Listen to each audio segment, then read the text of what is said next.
7 ऐसी चीज़ें जो आपकी पूजा की थाली में, आपके करवा चौथ की अर्घ वाली थाली में होना ही चाहिए। हेलो दोस्तों, welcome back to my channel, जहां हम बात करते हैं मेकअप, ब्यूटी, ट्रेंडिंग, फैशन और मॉमी टॉक की। सबसे पहले हैप्पी करवा चौथ इन एडवांस। सारी सुहागिन औरतों का भगवान करे सुहाग बना रहे, हमेशा साथ बना रहे।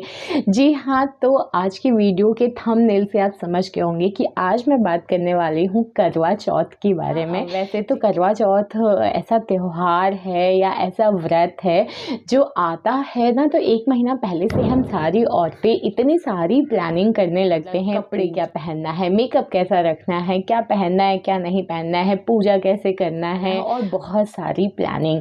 ठीक है, मैं makeup, facial, beauty, skin care की बात अभी साइड में रखती हूँ, लेकिन आज मैं बात करने वाली हूँ पूजा की।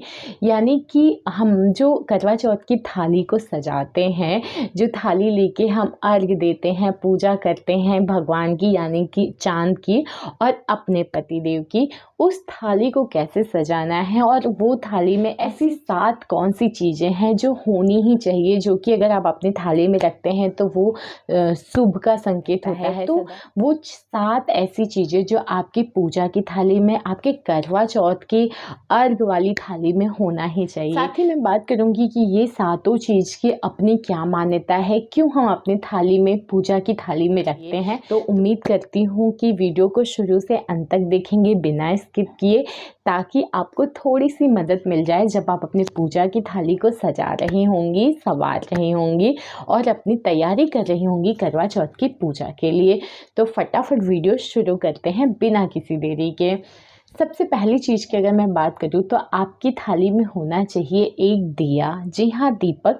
हम सब जानते हैं कि इसी दिए से हम चांद की आरती उतारते हैं, उसके बाद हम अपने पति की आरती उतारते हैं और फिर आगे का प्रोसेस करते हैं पूजा की।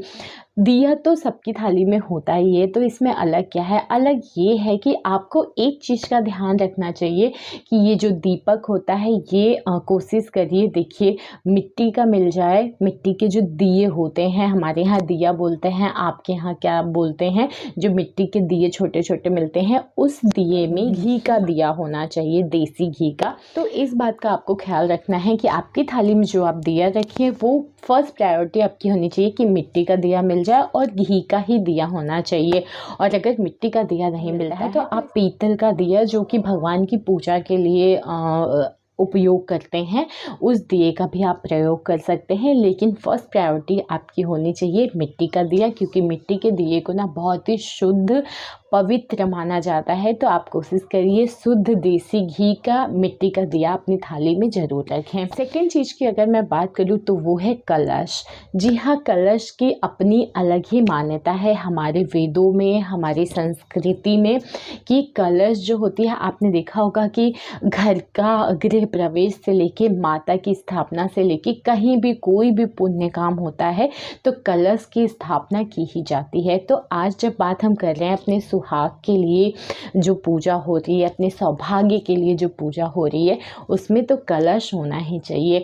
अब कलश में आपको 2 चीज़ का ध्यान देना है। पहली चीज़ है कि कलश को आप जितना डेकोरेट कर सकते हैं, जितना सुंदर सजा सकते हैं, उतना सुंदर कलश रखिए।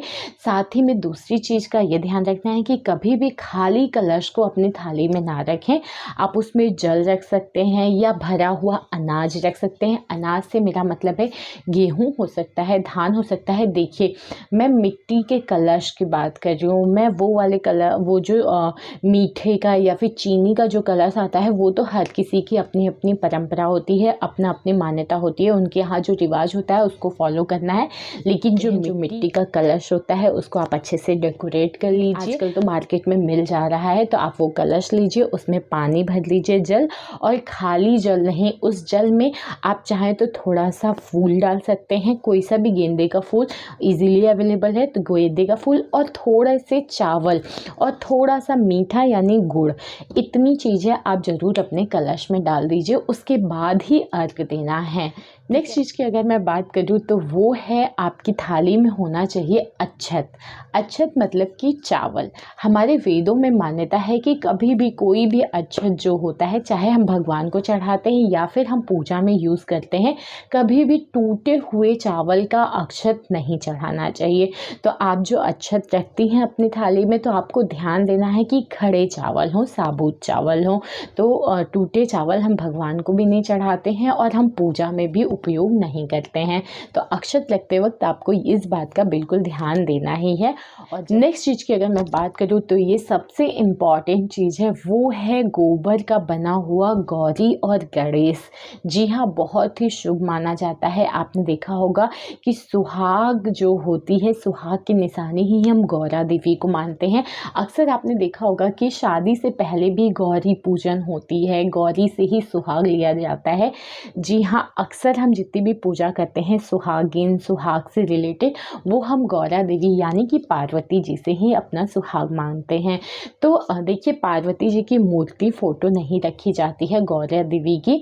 हम क्या करते हैं कि जो गाय होती है, गाय को सबसे ज़्यादा शुद्ध पवित्र माना जाता है हमारे वेदों में, हमारी सभ्यता में, हमारी संस्कृति में।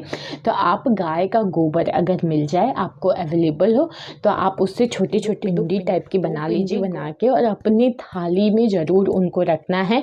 तो जब भी आप सुहाग चढ़ाएंगी, सुहाग चाहे वो रोली, चंदन, सिंदूर जो भी होगा, पहले गौरी जी को टीकेंगी, उसके बाद उनसे आप अपना सुहाग लेंगी और वही सुहाग के लिए आप उनसे प्रार्थना करेंगी कि हे भगवान, हे माता रानी, ये सुहाग मेरा हमेशा के लिए बना हो, हम सब भाग्यवती रहें।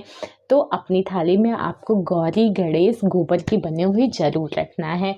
नेक्स्ट चीज़ की अगर मैं बात करूँ तो वो है ड्राई फ्रूट्स। देखिए, आप मिठाई रख सकते हैं, लेकिन सूखे मेवे का अपनी अलग ही मान्यता है। अक्सर आपने देखा होगा कि भगवान को पंचमेवा, जी हाँ, 5 मेवाओं का मिश्रण जो होता है वो चढ़ाया जाता है। तो ऐसे ही आपको अपनी थाली में आप जो मिठाई रख रहे हैं, भोग रख रहे हैं, उसके अलावा आपको सूखे मेवे ज़रूर रखना है। एक कटोरी में रख दीजिए। और मेरी बात मानिए, तो आप जब व्रत खोलिएगा ना, तो सबसे पहले वही भगवान का जो भोग है, जो प्रसाद आपने अपनी थाली में रखा है, सबसे पहले मतलब पानी ग्रहण करने के बाद आप उसमें से ज़रूर एक, क्योंकि वो भगवान का प्रसाद है, तो उसको पहले खाइए, उसके बाद ही आप अपना आगे का जो भी खाना पीना है वो खा पी सकते हैं। नेक्स्ट चीज़ की अगर मैं बात करूँ तो वो है चलनी। जी हाँ, वो चलनी जिसमें हम पहले चांद को देखते हैं, उसके बाद अपने पति को देख के और फिर अपना व्रत खोलते हैं। चलनी तो हर कोई रखता ही है अपनी थाली में, लेकिन चलनी को रखते वक्त आपको एक चीज़ का ख्याल रखना है कि पुरानी या टूटी फूटी, देखिए पुरानी चलनी आप यूज़ कर सकती हैं, कोई बुराई नहीं है, लेकिन आपको उसमें ध्यान देना है कि कहीं वो चलनी कहीं से टूटी फूटी, कटी फटी तो नहीं है, क्योंकि वो बहुत अपशगुन माना जाता है। तो आप पहले ही 2 दिन 3 दिन पहले अपनी अगर पुरानी चलनी यूज़ करने वाली हैं, तो उस छलनी को निकाल लीजिए, देख लीजिए उसमें कुछ टूटा फूटा नहीं है, धुल के साफ़ सुफ करके सुखा लीजिए। और अगर आपकी छलनी जो है, मान लीजिए चूहे ने काट दी है, कीड़ा लग गया है, जैसे होता है ना, वो तो वैसे ही डेकोरेटेड छलनी होती है, तो उसको किचन में तो हम यूज़ नहीं करते, तो उठा के वैसे ही रख देते हैं। तो उसको निकाल लीजिए, देख लीजिए, उसमें सब चेक कर लीजिए, क्योंकि टूटा फूटा बर्तन भी घर में नहीं रखते हैं, तो टूटी फूटी छलनी से हम पूजा कैसे कर सकते हैं। तो आप देख लीजिए, अगर वो सही सलामत है तो उसको एक बार धो के अच्छे से सुखा के उसके बाद रख लीजिए, ये पहले ही कर लीजिए। और अगर वो टूटी फूटी है तो आप नई चलनी खरीद लीजिए, ये शुभ का संकेत होता है। अगर टूटी फूटी है तो वो अच्छा नहीं माना जाता है, बिल्कुल अपशगुन होता है। नेक्स्ट चीज़ की अगर मैं बात करूँ तो रोली या सिंदूर। जी हाँ, आपकी थाली में रोली और सिंदूर होना ही चाहिए। जब आप पूजा कर लेती हैं तो आप भगवान को चढ़ा देंगी, ठीक है, जो भी आपने चांद का पूजा कर लिया, चंद्रमा को जो भी अर्घ देना है, पूजा करना है, आपने किया। उसके बाद आपने अपने पति की पूजा की, छलनी में उनका चेहरा देख लिया, ठीक है। उसके बाद वही कुमकुम आपने गौरी मैया को लगाया, वही सिंदूर गौरा मैया को लगाया। उसके बाद उसी सिंदूर से आपके हस्बैंड आपके मांग में अगर वो सिंदूर भरते हैं, तो ऐसा माना जाता है कि ये सौभाग्य सौभाग्य का प्रतीक होता है, ये आपको सौभाग्यशाली बनाता है। तो कोशिश करिए कि उसी सिंदूर से आप अपने पति से पहले अपनी मांग भरवा लीजिए, ठीक है, वहीं पे उसके बाद ही व्रत खोलिए। तो ये था आज का वीडियो जहां हमने बात की कि हम अपने करवा चौथ की थाली को कैसे सजाएं, वो कौन सी 7 चीज़ें हैं जो आपकी थाली में होनी ही चाहिए। उम्मीद करती हूँ वीडियो अच्छी लगी हो तो लाइक शेयर कमेंट करिए, चैनल को प्लीज़ सब्सक्राइब कर लीजिए। मिलते हैं नेक्स्ट वीडियो में, तब तक के लिए बाय, हैप्पी करवा चौथ।